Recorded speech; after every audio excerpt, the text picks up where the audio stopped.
Após a súbita invasão de Muzan à mansão Ubuyashiki, que levou à morte do líder dos exterminadores de demônios e de sua família, os Hashiras se reuniram com uma determinação sombria, preparados para pôr fim ao reinado de terror do rei dos demônios de uma vez por todas. Mas, justamente quando ergueram suas lâminas contra Muzan, o chão sob eles cedeu, lançando-os ao abismo do castelo infinito. Enquanto mergulhavam na dimensão alternativa, Tanjiro se viu separado dos Hashiras e do restante dos exterminadores de demônios. Cada um caía sozinho pelo vasto e imutável espaço extradimensional. Tentando desesperadamente estabilizar seu corpo em queda, Tanjiro estendeu a mão para segurar algo que pudesse deter sua descida. Mas o vazio do castelo infinito não oferecia bordas às quais se agarrar. Então, uma mão o segurou no ar. Era Tomioka, calmo mesmo em queda livre, que arremessou Tanjiro em direção a uma plataforma próxima, fazendo-o deslizar em segurança. Tanjiro agradeceu a Tomioka por ajudá-lo, mas antes que pudesse recuperar o fôlego, um demônio surgiu por trás dele, com as garras estendidas e a boca aberta. Sempre alerta, Tanjiro se virou num instante e abateu o inimigo usando a primeira forma da respiração da água. O ataque, no entanto, não terminou ali, pois mais demônios surgiram em massa por uma porta próxima. Tomioka imediatamente correu para o lado de Tanjiro, e juntos se moveram em perfeita sincronia, com suas lâminas brilhando enquanto dilaceravam a horda em instantes. Ao ver o último corpo se desfazer, Tanjiro não pôde deixar de admirar a técnica de Tomioka. O Hashira da água, porém, manteve-se impassível como sempre, sua expressão inalterada enquanto instruía Tanjiro a segui-lo mais fundo pelo covil. Enquanto isso, do outro lado do castelo, Obanai se via cercado por outra onda de demônios. Mas o Hashira da serpente movia-se com graça sobrenatural, seus golpes limpos e precisos cortando a horda com facilidade.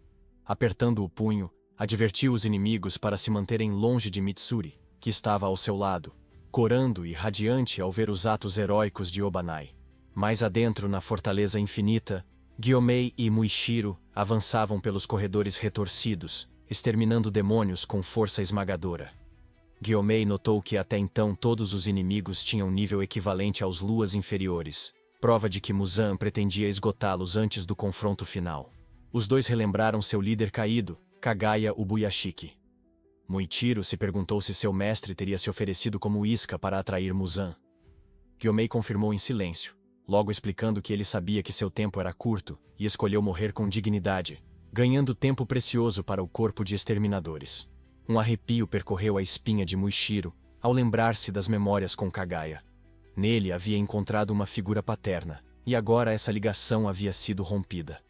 Lágrimas surgiram em seus olhos, enquanto em silêncio, jurava fazer Muzan sofrer por roubar dele seu pai adotivo e irmão mais velho. Gyomei compartilhou da mesma determinação, e ambos aceleraram o passo, guiados pela fúria. Em outra parte da fortaleza, Sanemi era consumido pela culpa e pela raiva, culpando-se em silêncio por não ter protegido Kagaya. Mas não havia tempo para luto. Um demônio surgiu diante dele, apenas para ser reduzido a pó num piscar de olhos. Outros apareceram, mas Sanemi permaneceu firme, lágrimas nos olhos e coração em chamas de vingança, declarando para si mesmo que exterminaria cada um deles.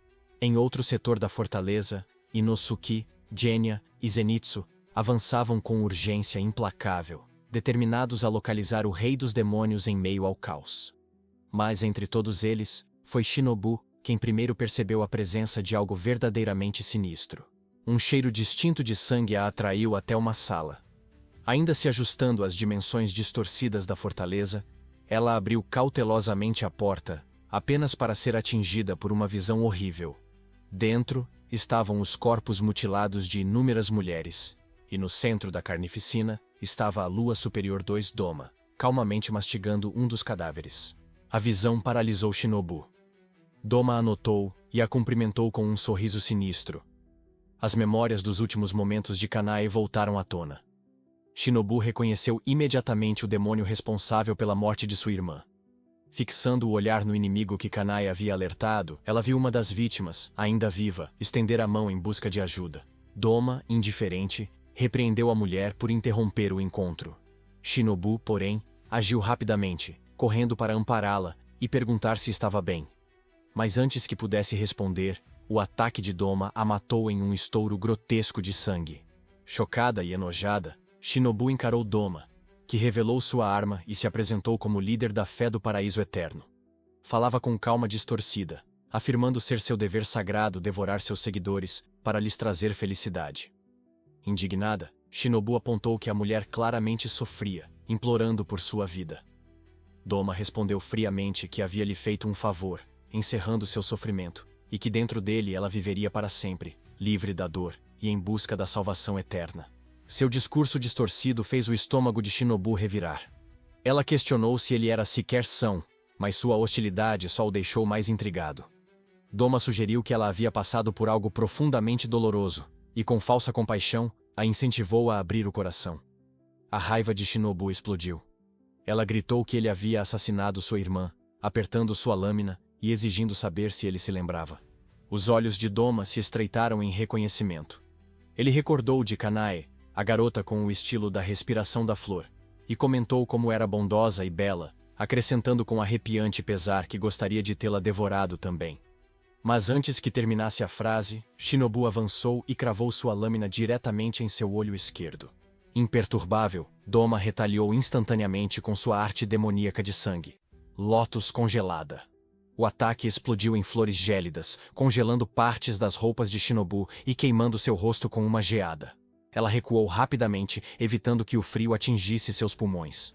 Doma, levemente impressionado, elogiou sua velocidade, mas desdenhou do golpe, lembrando que apenas decapitação poderia matar uma lua superior. Sorrindo, Shinobu questionou se ele realmente entendia o uso de veneno. De repente, Doma sentiu uma dor aguda atravessar sua cabeça. Sua pele começou a apodrecer. Bolhas surgiram, e sangue escorreu de sua boca enquanto caía se contorcendo. O veneno funcionava. Mas logo se recuperou, tossiu menos, o sorriso voltou. E ele se levantou, declarando com orgulho que havia decomposto o veneno em seu corpo, pedindo desculpas com falsa cortesia. Riu da novidade de enfrentar uma usuária de venenos. Shinobu, já esperando isso, empunhou novamente sua lâmina, pronta para a segunda rodada. À medida que a batalha se intensificava, memórias de Doma afloraram. Nascido com olhos coloridos como arco-íris e cabelos brancos, foi considerado divino desde o nascimento. Seus pais, tolos, formaram um culto ao redor dele, venerando-o como Salvador. Seguidores desesperados buscavam iluminação e respostas. Doma, incapaz de compreender emoções ou acreditar em deuses, apenas os enganava. Para ele, a morte era a única verdade. E para aliviar suas dores, decidiu consumi-los, oferecendo-lhes felicidade na forma do esquecimento. De volta ao presente, Shinobu lutava para resistir. Suas camadas de veneno já não funcionavam mais, o corpo de Doma havia se adaptado. Sua respiração estava pesada e irregular, seus pulmões danificados pelo ataque de gelo. Mesmo sabendo do risco, ela reuniu forças e investiu outra vez, golpeando Doma várias vezes com técnicas da respiração do inseto.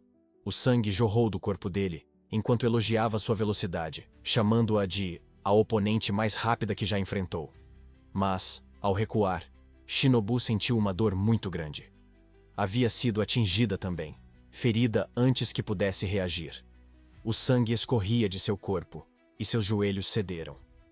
Doma a olhou com falsa compaixão, dizendo que, com sua velocidade, poderia tê-lo decapitado facilmente, se não fosse tão pequena. Agora caída e gravemente ferida, Shinobu lamentou seu tamanho. Se apenas tivesse crescido mais, poderia matar demônios como os outros. Seus pensamentos voltaram ao sorriso de sua irmã, ao calor que transmitia. Murmurou em silêncio que iria perder. Mas então o espírito de Kanae surgiu diante dela, gentil e firme. Shinobu confessou que não podia mais se mover, que suas forças haviam se esgotado e que seus pulmões estavam destruídos. Kanae, porém, afastou todas as dúvidas, lembrando-a da promessa de vencer a qualquer custo e assegurando que ela ainda podia cumpri-la. Essas palavras reacenderam a chama de Shinobu. Ensanguentada e quebrada, ela se levantou, para espanto de Doma, que ficou momentaneamente impressionado com sua determinação. Com uma risada suave, ele disse para ela se render, afirmando que não tinha mais chance. Ainda assim, Shinobu, fortalecida pela pura força de vontade e pela memória da irmã, assumiu sua posição mais uma vez e avançou mais rápido do que nunca. Doma golpeou, mas ela já estava agachada sob seu ataque, lançando-se para o alto e, num último impulso de determinação, cravou sua lâmina direto em seu pescoço, arremessando o corpo dele contra o teto com tudo o que lhe restava. E naquele instante suspenso no ar, sua mente voltou a um tempo distante, uma infância repleta de sonhos. Ela acreditava que a felicidade era um caminho sem fim. Mas esse caminho desmoronou quando um demônio invadiu sua casa e levou seus pais. Apenas ela e Kanae sobreviveram. Naquele dia, Gyomei apareceu, salvando-as, confortando-as e colocando-as no caminho que agora trilhavam. Shinobu havia compreendido há muito tempo que, embora sua própria felicidade tivesse sido destruída sem chance de reparo, ainda havia outros que poderiam viver a deles. A partir daquele momento, ela e Kanae fizeram uma promessa solene: tornar-se exterminadoras de demônios e garantir que ninguém mais sofresse como elas sofreram. Mesmo sem a força dos outros, acreditavam que eliminar um único demônio poderia salvar dezenas de vidas, e derrotar uma lua superior poderia salvar centenas. Não importava se podiam ou não, o que importava era tentar. Agora, com as mortes dos pais e da sua irmã, e de todos que eram preciosos para ela passando diante de seus olhos, uma fúria ardente se inflamou dentro de Shinobu. Mais do que tudo, ela se enfureceu com o fracasso de seu veneno em realmente ferir Doma, enquanto sua lâmina escorregava de seu pescoço e ela começava a cair. Doma, aproveitando o momento, invocou seu gelo para prendê-la no ar e puxá-la para um abraço frio. Com lágrimas falsas escorrendo pelo rosto, ele a parabenizou por ter chegado tão longe apesar de sua fraqueza, comparando-a negativamente com a Kanae. Menos graciosa, menos talentosa. Satisfeito de que estava finalmente pronta para ser devorada, Doma perguntou se ela tinha alguma última palavra. Sem hesitar, Shinobu lhe disse para ir para o inferno. Momentos depois, Kanao chegou, ofegante e alarmada, tendo sentido que algo estava terrivelmente errado. Ao abrir a porta, levantou os olhos para o teto e viu. Doma, preso no alto, segurava Shinobu nos braços. Antes que pudesse reagir, ele quebrou o corpo dela como um galho, matando-a instantaneamente. A lâmina de Shinobu escorregou de sua mão sem vida e caiu no chão com um estrondo metálico. Horrorizada, Kanao saltou, desembainhou sua espada e atacou com a respiração da flor. Mas Doma desviou sem esforço, descendo levemente ao chão diante dela. Com um sorriso presunçoso, advertiu-a para não interromper alguém no meio de uma refeição. O sangue de Kanao ferveu ao ver Doma acariciar o adorno de cabelo de Shinobu com deleite perverso, comentando o quão maravilhosa tinha sido aquela noite, com banquetes chegando um após o outro. Ao mesmo tempo, em outro ponto do Castelo Infinito, Zenitsu se aproximava de um quarto e chamou quem estivesse dentro. Uma voz familiar respondeu asperamente, repreendendo-o por não se dirigir adequadamente a seu sênior. Das sombras emergiu Kaigaku, com uma expressão provocativa, zombando de Zenitsu por continuar tão fraco e patético como sempre. Zenitsu respondeu calmamente que Kaigaku não era mais seu sênior. Ele havia perdido esse título no momento em que se tornou um demônio. Enquanto isso, a notícia da morte de Shinobu alcançou Tanjiro e Tomioka, que corriam pelos corredores intermináveis em busca de Muzan. O golpe atingiu Tanjiro como um peso esmagador, e lágrimas encheram seus olhos ao pensar na Hashira do inseto, a bondosa guardiã da mansão da borboleta, agora perdida. Tomioka, porém, notou com desconfiança um estranho pedaço de papel preso ao pescoço de um corvo, percebendo o quão incomumente rápidas estavam sendo transmitidas as mensagens. Por trás dessas comunicações rápidas estava Kiria Ubuyashiki, usando a arte demoníaca de sangue de Yushiro para transmitir sinais por todo o campo de batalha. Como filho mais velho da família Ubuyashiki, Kiria havia assumido o papel de líder do clã. Ao lado de suas irmãs mais novas, Kuina e Kanata, escolheu o dever acima do luto, recusando-se a chorar e focando apenas na missão. Compreendendo que a situação se tornava cada vez mais desesperadora, Kiria ordenou o amplo envio de talismãs pelos corvos mensageiros para rastrear cada movimento em tempo real. Instruiu Kuina a avisar todos os Hashiras para seguirem ao norte, em direção a Muzan. Kuina confirmou, acrescentando que naquele momento, 2 exterminadores estavam em batalha contra luas superiores, Kanao e Zenitsu, que enfrentava a Lua Superior 6. De volta ao quarto, Kaigaku e Zenitsu se encaravam. Kaigaku zombou dele novamente, chamando-o de fraco por só saber usar a primeira forma da respiração do trovão. Zenitsu respondeu com calma, devolvendo a provocação ao afirmar que Kaigaku só havia conseguido preencher uma vaga vazia entre os luas superiores, e ainda assim, a mais baixa delas. As palavras cortaram mais fundo do que Kaigaku esperava. Zenitsu pressionou ainda mais, exigindo saber como ele pôde se tornar um demônio quando seu mestre, Jigoro Kuwajima, havia cometido seppuku em agonia, carregando a vergonha de um discípulo da respiração do trovão ter se transformado em demônio. Kaigaku, longe de arrependido, zombou da menção ao mestre. Alegou que Jigoro nunca o valorizou e que ele servia apenas àqueles que o reconheciam. Explicou amargamente que, apesar de ter dado tudo nos treinos, Jigoro ousou nomear tanto ele quanto Zenitsu como sucessores, decisão que considerou uma traição. A raiva de Zenitsu explodiu. Ele retrucou que Jigoro não era senil e que, se Zenitsu era escória por dominar apenas uma forma, Kaigaku era ainda pior por nunca ter conseguido dominá-la.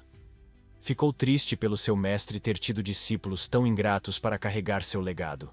Enfurecido pelas provocações, Kaigaku liberou a quarta forma da respiração do trovão, lançando ondas de choque elétricas contra o oponente, mas Zenitsu desapareceu de vista antes que o ataque o alcançasse.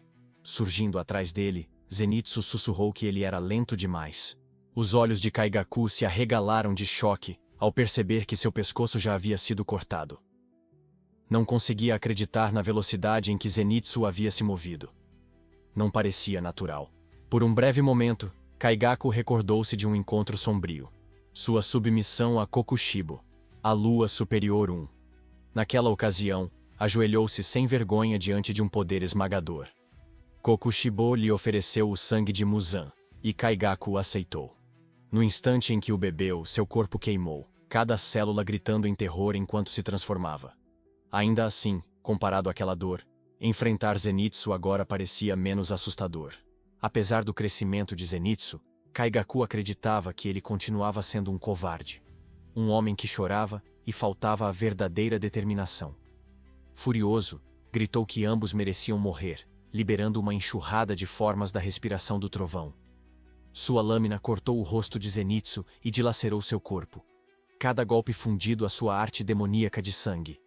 Com um último ataque, Kaigaku lançou Zenitsu pelo corredor, arremessando-o através de paredes e pisos.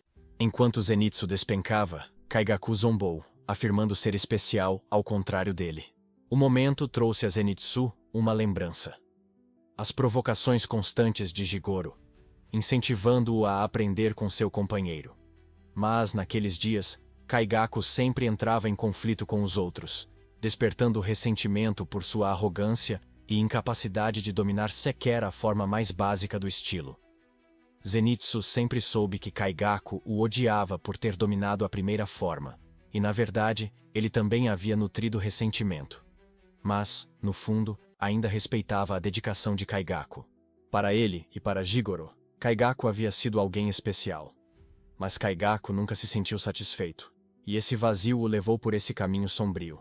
De olhos fechados, Zenitsu pediu silenciosamente desculpas ao mestre falecido pelos dois discípulos, que seguiram estradas tão diferentes. Então, em plena queda, ajustou o peso e apoiou os pés contra a parede, interrompendo a descida. Kaigaku olhou, incrédulo, questionando se Zenitsu ainda tinha forças. No instante seguinte, Zenitsu passou por ele como um raio, liberando a sétima forma da respiração do trovão. Deus do trovão flamejante. A lâmina cortou o pescoço de Kaigaku, cuja cabeça rolou sem que ele conseguisse compreender o que havia acontecido. O ataque foi rápido demais, repentino demais. Em seus últimos pensamentos, amaldiçoou Jigoro, insistindo que o mestre havia favorecido Zenitsu e lhe concedido uma forma exclusiva. Mas Zenitsu corrigiu. Jigoro jamais havia tido favoritos. Aquela nova forma era a criação dele próprio, um estilo que desenvolveu sozinho, na esperança de que um dia eles lutassem juntos, lado a lado. Com essas palavras, Zenitsu desabou, inconsciente e prestes a despencar para a morte. Nesse instante, Yushiro surgiu, saltando agilmente pelas paredes do castelo infinito. Num piscar de olhos, ele agarrou o corpo em queda de Zenitsu, salvando-o do destino certo, enquanto atrás deles os restos do Lua Superior derrotado começavam a se desintegrar em cinzas. Perdido em sua inconsciência, Zenitsu se viu em uma espécie de pós-vida onírica, de pé à beira de um rio silencioso. Do outro lado, estava seu mestre. Tomado pela emoção, Zenitsu desabou em lágrimas, expressando sua culpa por não ter conseguido salvar Kaigaku, por não ter se tornado um Hashira antes da morte do mestre, e por não ter correspondido às esperanças que Jigoro depositara nele. Por um longo momento, Jigoro permaneceu em silêncio, fazendo Zenitsu temer o pior, que seu mestre guardasse decepção ou ressentimento. Mas então, lágrimas brotaram dos olhos do velho homem quando ele quebrou o silêncio. Não com censura, mas com orgulho. Declarou que Zenitsu era sua alegria, o aluno que o fazia sentir orgulho. De volta à realidade, Zenitsu despertou lentamente, recobrando a consciência e encontrando Yushiro tratando de seus ferimentos. Ao seu redor estavam Murata e outros caçadores de Oni, que vigiavam para garantir sua segurança. Enquanto isso, em outra parte do castelo, a dupla da respiração da água avançava rapidamente. Tanjiro, atento ao caminho, percebeu que ainda não haviam encontrado nenhuma lua superior, e começou a se perguntar em voz alta onde Muzan e os Hashira restantes poderiam estar. Como se fosse chamado pelo destino, o chão abaixo deles tremeu violentamente, e uma súbita fissura abriu o teto. Dos destroços desceu ninguém menos que o Lua Superior 3, a casa. Ele pousou graciosamente e cumprimentou Tanjiro com uma provocação, os olhos ardendo de ansiedade, enquanto os dois finalmente se encontravam novamente.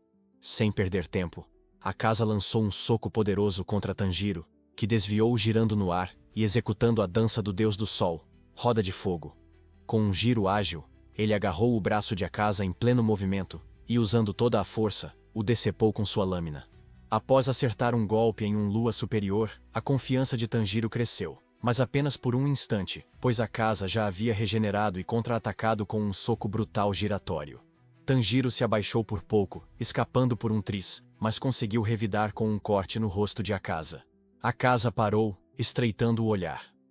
Pela primeira vez, reconheceu a força de Tanjiro, lembrando-se das palavras de Rengoku em seu último encontro, de que Tanjiro não era fraco. Então, o Lua Superior decidiu levá-lo a sério e ativou sua técnica, revelando que lutaria com toda a sua força. Nesse momento, Tomioka entrou em ação, avançando contra Akaza com a respiração da água, terceira forma, movendo-se agilmente entre a enxurrada de golpes, reduzindo a distância entre eles. Akaza o reconheceu de imediato, e notando que fazia 50 anos desde sua última luta contra um Hashira da água, retaliou com uma sequência de ondas de choque poderosas. Mas Tomioka permaneceu sereno e respondeu com a respiração da água. 11ª forma. Calmaria mortal, dissipando as ondas com uma tranquilidade absoluta.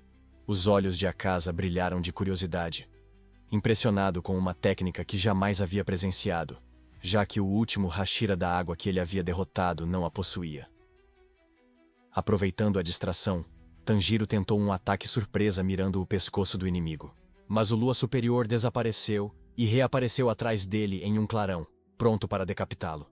Tanjiro estava prestes a ser finalizado, quando Tomioka mais uma vez chegou a tempo, cortando o braço de Akaza e salvando Tanjiro da morte certa. Impassível, Akaza regenerou o membro instantaneamente e respondeu com um chute devastador contra Tomioka. Apesar de o Hashira da água ter bloqueado com o punho da espada, a força bruta do golpe o arremessou através de várias paredes.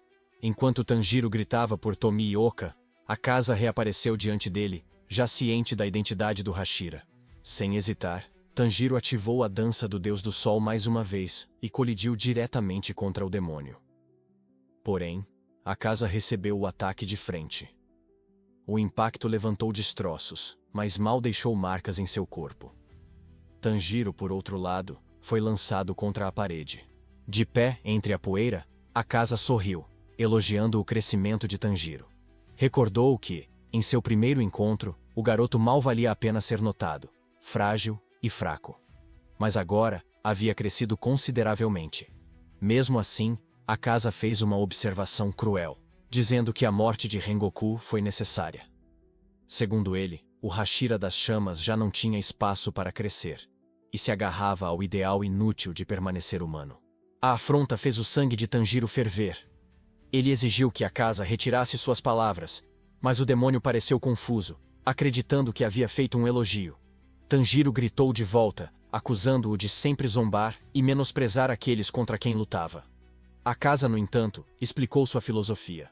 Desprezava apenas a fraqueza, considerando-a repulsiva, acreditando ser uma lei da natureza que os fracos fossem eliminados.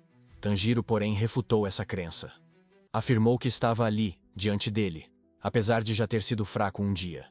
Disse que todos começam frágeis, mas é a força dos outros, suas bondades e seus sacrifícios, que ajudam as pessoas a crescer. Segurando a espada com firmeza, declarou que a verdadeira força não está na dominação, mas em proteger os mais fracos, e que até os fracos têm o poder de se erguer e lutar lado a lado com os fortes. Jurou que não permitiria que a casa prevalecesse. Essas palavras atingiram a casa profundamente. Havia algo na voz, no olhar e na determinação de Tanjiro que o abalava. Não era apenas irritação, era um desconforto, uma agitação inexplicável que o fez cerrar os punhos. De repente, sentiu uma presença, um toque fantasma em seu ombro, um sussurro ecoando exatamente as palavras que Tanjiro havia dito. A voz o lembrava de que até os fortes um dia começaram como fracos, e que o verdadeiro poder nasce da proteção. A casa instintivamente golpeou para trás, tentando atingir a fonte, mas não havia nada ali. Tanjiro, confuso, tentava entender o comportamento estranho do inimigo, mas antes que pudesse raciocinar, o Lua Superior avançou furioso, agora com toda sua raiva liberada. A força de seu impacto quebrou o chão sob eles. Tanjiro mal conseguiu evitar o golpe, impressionado com o aumento da velocidade e intensidade de Akaza. Antes que pudesse reagir, o demônio fechou a distância mais uma vez e desferiu um gancho devastador, que pegou de leve no queixo de Tanjiro e o fez cuspir sangue. O ataque não parou aí. Akaza seguiu com mais um golpe, que Tanjiro conseguiu evitar por pouco, ainda tentando entender como o inimigo previa todos os seus movimentos com tanta precisão.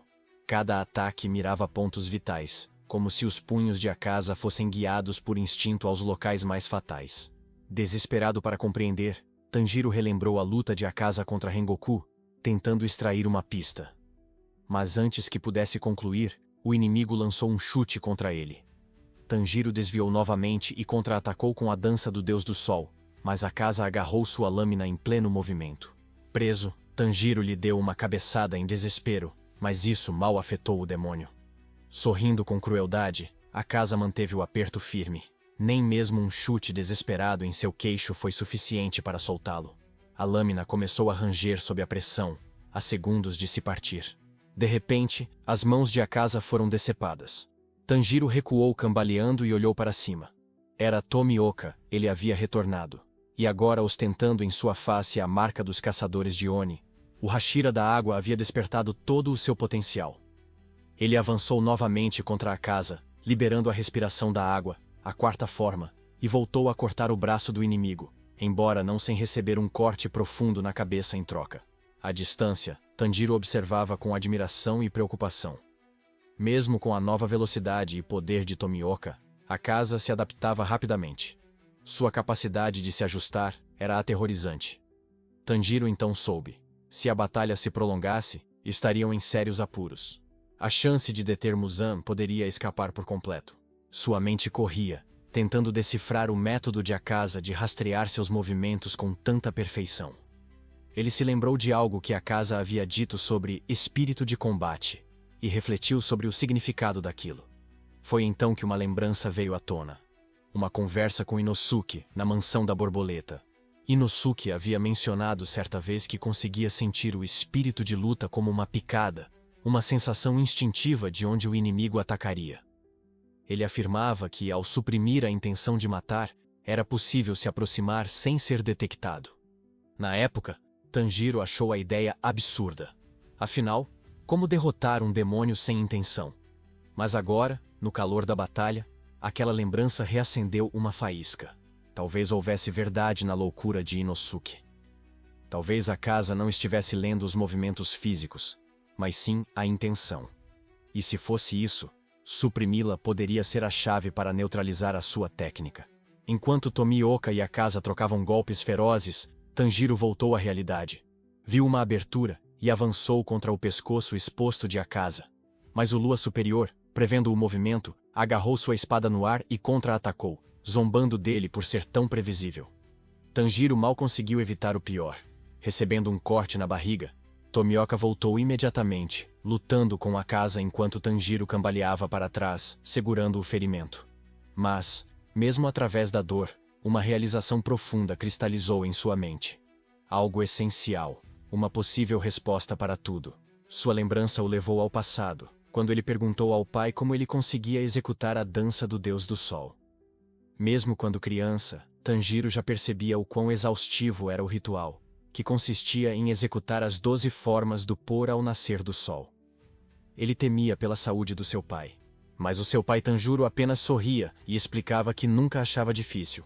Contava que aprendeu com o próprio pai e que mesmo jovem e forte, terminava completamente esgotado. Ele acreditava que era por causa de movimentos desnecessários. A verdadeira maestria, dizia, que estava no controle da respiração, em conservar energia e liberá-la em explosões precisas e refinadas. Ele explicava que, ao aguçar a consciência física, até os menores vasos sanguíneos, e treinar os sentidos incansavelmente, um novo domínio se abriria. O mundo transparente.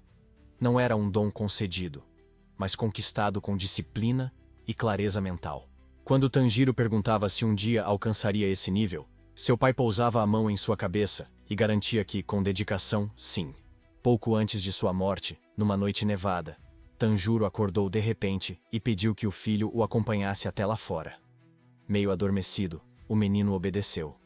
Sob o luar pálido, encontraram um urso gigantesco perto da casa. A criatura era enorme, capaz de esmagar um homem com facilidade. Tanjiro, fraco e doente, carregava apenas um machado. Ainda assim, não mostrou medo. Pediu desculpas ao urso por sua fome, mas o advertiu calmamente a não se aproximar da família. Quando a fera avançou, Tanjiro reagiu com velocidade ofuscante. Com um único movimento limpo, decapitou o animal. Tanjiro, observando escondido atrás de uma árvore, mal pôde compreender o que via. Do instante em que seu pai deu um passo até o urso tombar, não houve hesitação, nem agressividade visível. Tanjiro permaneceu calmo, seu cheiro puro, seus movimentos perfeitos. O golpe foi limpo, sem erros. Quando terminou, apenas olhou para o filho e disse para nunca esquecer o que testemunhava. Agora, em meio às ruínas do Castelo Infinito, Tanjiro percebeu. Aquela noite havia sido uma lição. Seu pai lhe mostrava o mundo transparente, assim como os seus ancestrais haviam aprendido. E foi essa compreensão que permitiu a Tanjiro, no momento em que a casa agarrou sua lâmina e se preparava para golpear, entrar por um instante naquele estado. Seus sentidos se estreitaram, e ele pôde ver o interior do corpo de Akaza. Músculos, fluxo sanguíneo, cada movimento antes de acontecer. Nesse estado, desviou de um golpe que deveria tê-lo matado. Seu corpo se moveu mais rápido, mais afiado. Ciente disso, Tanjiro firmou sua determinação. Tocava o mundo transparente. E, com o espírito de luta selado, agora tinha meios de decapitar Akaza. Mas a luta ainda não era sua. O duelo entre Tomioka e Akaza ficava cada vez mais feroz. Mesmo usando todas as formas da respiração da água, Tomioka não conseguia causar danos sérios ao Lua Superior, e seu corpo estava exausto, ensanguentado e ferido. Enquanto Akaza zombava do Hashira por ter esgotado todas as técnicas e se preparava para o golpe final, elogiando-o por ter resistido tanto, Tanjiro buscava novamente o estado que o pai lhe havia mostrado. Tomioka, em sua última tentativa, desferiu um golpe, mas Akaza bloqueou e quebrou sua espada com um único soco. Atônito diante da lâmina destruída, Tomioka congelou quando Akaza ergueu o punho para finalizá-lo. Mas, em vez da morte de Tomioka, sangue jorrou do braço de Akaza, decepado com um corte limpo.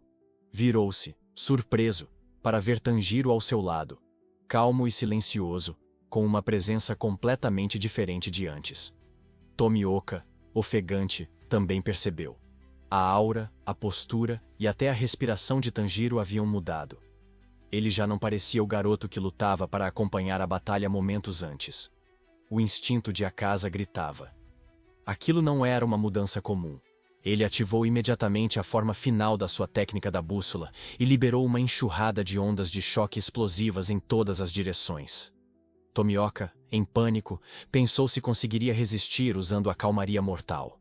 Embora sua técnica diminuísse a intensidade dos golpes, a escala do ataque o atravessou, fazendo sangue jorrar de seu corpo. Tanjiro, no entanto, via tudo. Dentro do mundo transparente, o fluxo de poder era visível. Cada movimento, cada pulso, com clareza absoluta. Ele desviava pelo caos com facilidade. A casa voltou a focar em Tomioka. Ele estava impressionado que ele tivesse sobrevivido à onda. Ofereceu a ele, assim como fez com Rengoku, a chance de se tornar um demônio. Mas Tomioka, confuso, se perguntou como a casa podia achar que Tanjiro estava morto, se ele estava bem ali. Então compreendeu. A casa não conseguia mais sentir Tanjiro. Em pensamento, Tomioka implorava para que Tanjiro atacasse agora. Mas em vez de silêncio, Tanjiro gritou com fúria que acabaria com a casa ali mesmo. A casa se virou, surpreso com a voz, e então em choque. Sua bússola não captava nada. O espírito de luta de Tanjiro havia desaparecido. Antes que a casa pudesse compreender, Tanjiro já havia encurtado a distância, e com a dança do Deus do Fogo, transformação do pôr do sol, cortou o pescoço dele de uma só vez. Mais do que tudo, a casa estava em admiração. Apesar de toda a sua experiência em artes marciais, de todo o seu poder, ele foi superado. Tanjiro havia alcançado uma verdade mais profunda e o ultrapassado. Mas, mesmo assim, a casa se recusava a morrer. Segurando a própria cabeça, tentou recolocá-la, jurando que continuaria lutando, que ficaria mais forte. Percebendo isso, Tanjiro e Tomioka agiram rápido. O Hashira da água lançou sua espada quebrada como uma adaga, atingindo a cabeça no ar e afastando-a antes que se juntasse ao corpo. À medida que a cabeça começava a se desfazer em cinzas, Tanjiro finalmente respirou aliviado. Mas o alívio durou pouco. Ele arregalou os olhos em choque ao perceber que o corpo de Akaza não havia começado a desaparecer. Mesmo sem a cabeça, o corpo da lua superior ativou novamente a bússola de combate. Numa demonstração horrível de vontade, assumiu uma postura de batalha e avançou direto para a garganta de Tanjiro. Tanjiro conseguiu desviar por pouco, mas seu corpo, ainda abalado dos golpes anteriores, sofreu com o impacto. Foi violentamente chutado e lançado contra as paredes de pedra quebradas do castelo. No chão, atordoado e sem fôlego, ele se perguntou como a casa ainda estava vivo. Então, compreendeu. A lua superior não estava apenas se regenerando. Ele estava evoluindo. Como se tentasse eliminar a cabeça como fraqueza de uma vez por todas. Tanjiro tentou se levantar, mas seu corpo falhou. Ele havia se esforçado demais e acabou desmaiando.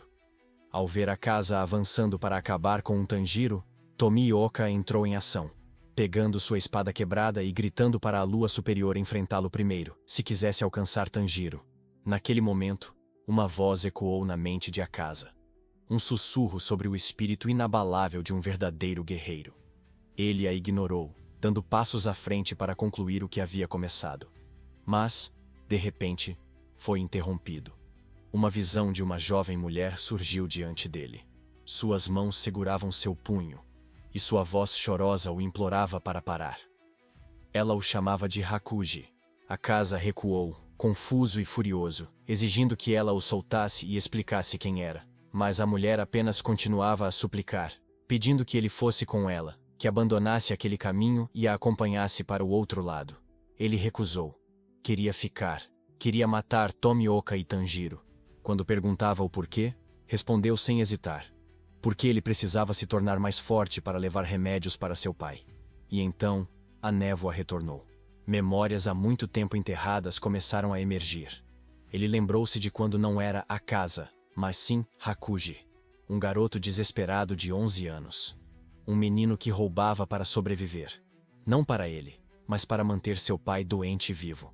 Um dia foi pego, espancado por aqueles que o desprezavam e arrastado diante de um magistrado.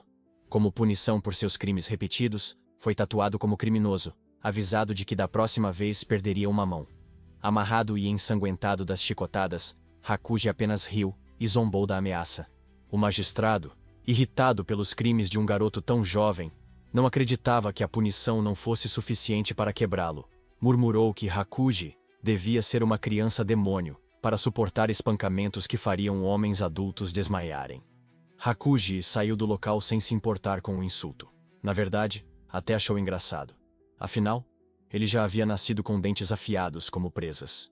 Mas ao chegar em casa, encontrou um homem na porta que lhe deu uma notícia devastadora: que seu pai havia tirado a própria vida, envergonhado por saber que o filho foi pego roubando novamente. Ele tinha se enforcado. Na manhã seguinte, Hakuji ficou diante do túmulo do pai, segurando uma carta dobrada. As últimas palavras de seu pai estavam escritas nela, pedindo que o filho vivesse uma vida correta, pedindo desculpas por abandoná-lo. Ele não queria mais ser um peso para Hakuji, nem por meio de roubos, nem pela dor. Agarrado à lápide, Hakuji gritou em angústia, perguntando se os pobres sequer tinham direito de viver nesse mundo. A dor dentro dele se retorceu até se transformar em ódio. Invadiu a cidade e começou uma briga, despejando sua fúria contra os homens ao redor, com socos e chutes. Ninguém conseguia resistir à sua força bruta e à sua loucura desenfreada. Enquanto lutava, gritava que suportava tudo pelo pai, que seu pai nunca foi um peso, que não precisava se desculpar, que ele poderia tê-lo salvado. Um a um, os homens da cidade caíram diante dele. Então, um estranho se aproximou. Diferente dos outros, não recuou diante do caos.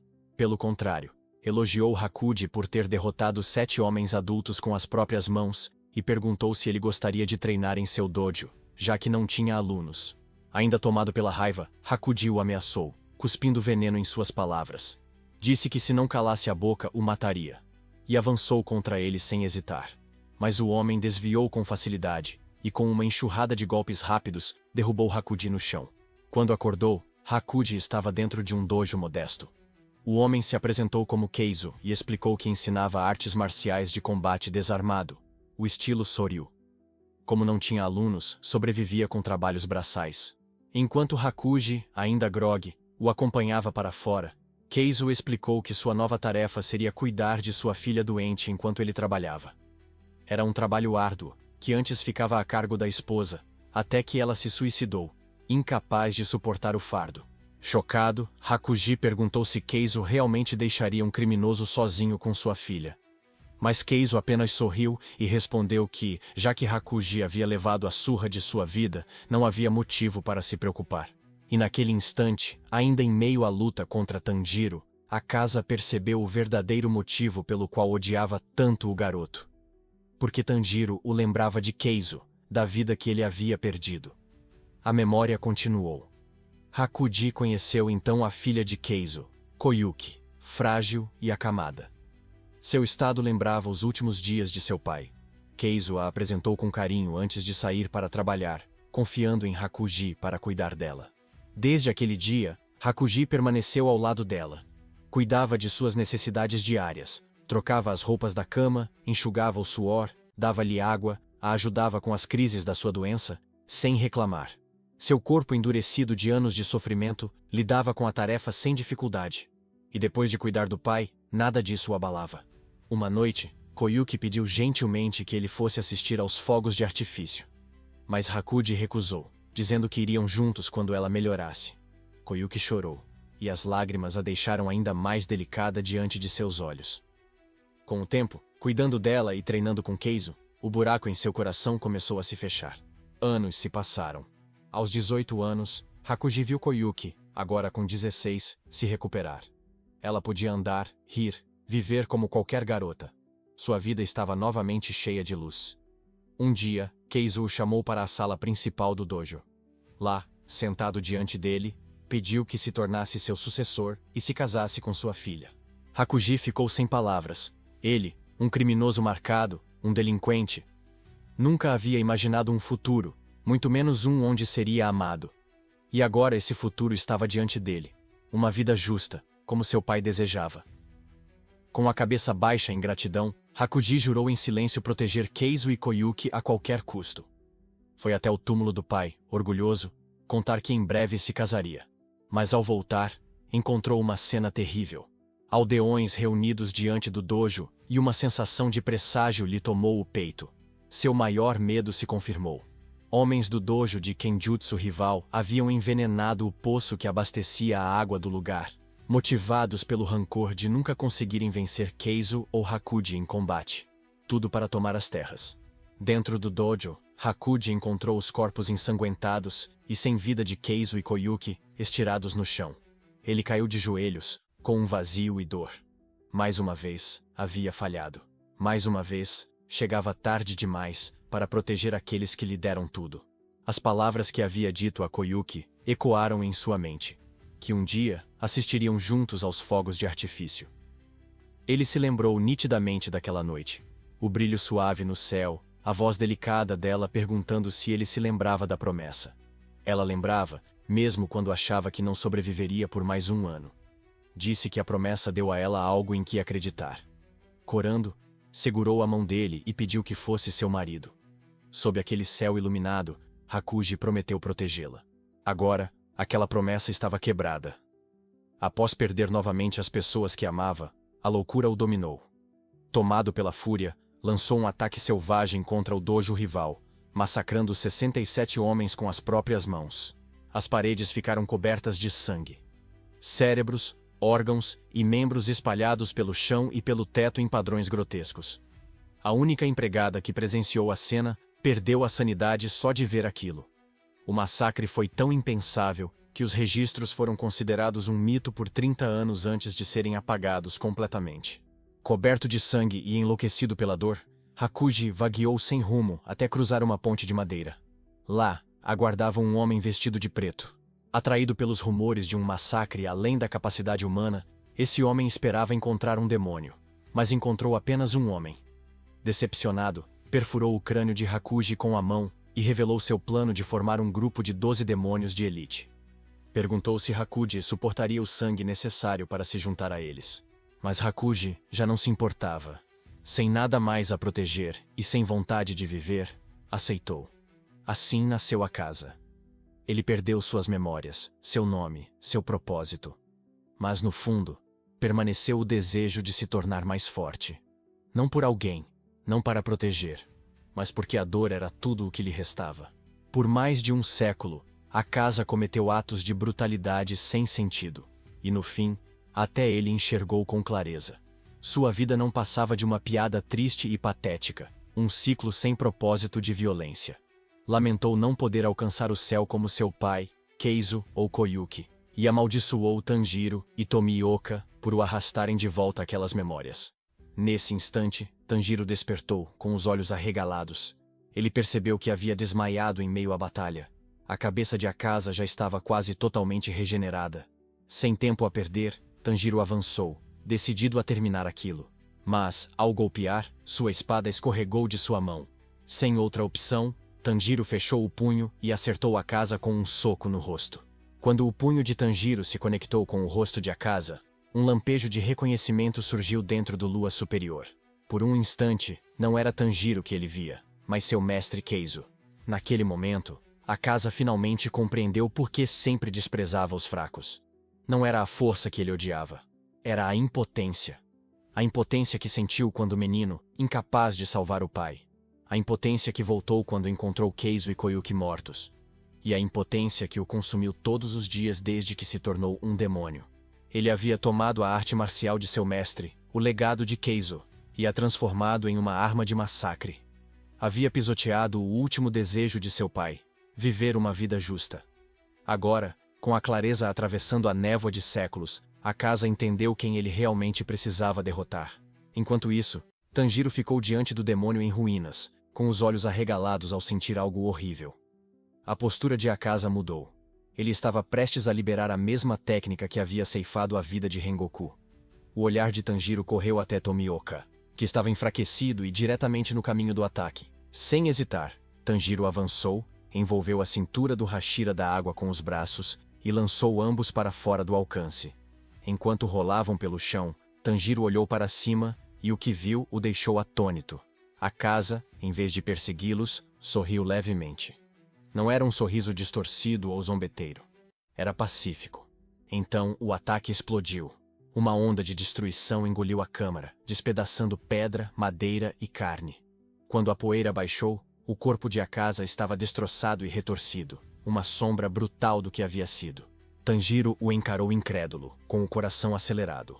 Ele havia sentido algo estranho, algo que nenhum demônio jamais emanava na morte: gratidão. Em seus últimos momentos, o espírito de Akasa permaneceu em silêncio diante de seu pai, carregando anos de arrependimento. Ele perguntou se estava tudo bem, ao que seu pai respondeu gentilmente, chamando-o por seu nome humano, Hakuji. Dominado pela emoção, Akasa se curvou profundamente, pedindo desculpas por não conseguir consertar a si mesmo. Uma mão calorosa pousou sobre sua cabeça. Era o espírito de Keizo, suavemente o tranquilizando, dizendo que nunca o abandonariam, não importava o quê.